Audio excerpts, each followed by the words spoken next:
A superbike, 150 horsepower, 260 kilometers an hour claimed, radars, cameras, artificial intelligence. And one uncomfortable question. Since when does a sports bike need to think for you? Because we're not talking about just any bike here.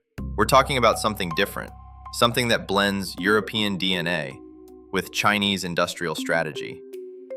The Guruma 1000RR, a brand that didn't exist, it appears out of nowhere and decides to jump right into the superbike league. No history, no legacy, no racetrack, but with a spec sheet that's brutal. Too brutal. Let's separate noise from reality, because the marketing here is intense. What we do know, inline 4 engine, 1051cc, 150 horsepower. And this is key, it doesn't start from scratch.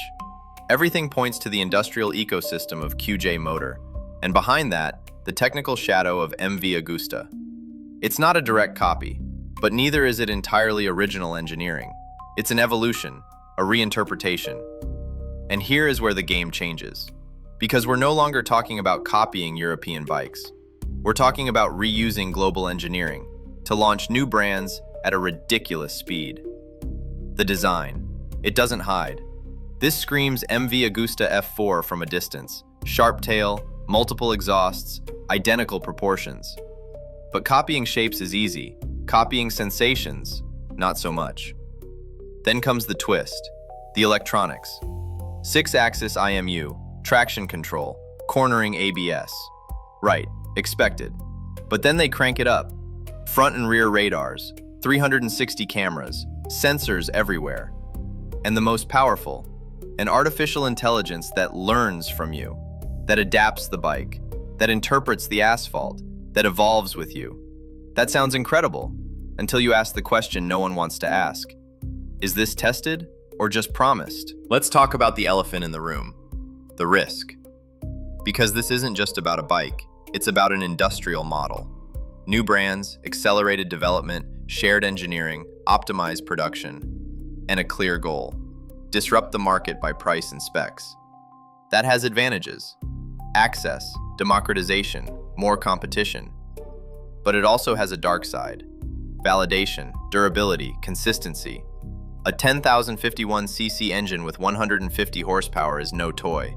It needs precise tolerances, reliable materials, serious thermal control. And that isn't proven in a showroom. It's proven with miles, lots of miles. Then there's the electronics. Radars, AI, predictive systems. Perfect. Now imagine this. Quick curve, 140 kilometers an hour, throttle open, and the system decides to intervene with a millisecond delay. That's not a bug, that's a crash. Because on a superbike, trust isn't optional. And here's another critical point. The network, the support, the after. Who repairs this? Who diagnoses an AI? Who guarantees stable updates 3 years from now? Because this isn't a smartphone, you can't reboot it mid-corner. And then there's the topic no one says aloud, the copies. For years, China copied Europe. Now, China copies China. Iterates, improves, and accelerates. That's industrial efficiency, yes. But it also creates products that haven't yet passed through the toughest filter, time. And without that filter, everything is a promise. Verdict. It's no joke. It's not empty hype.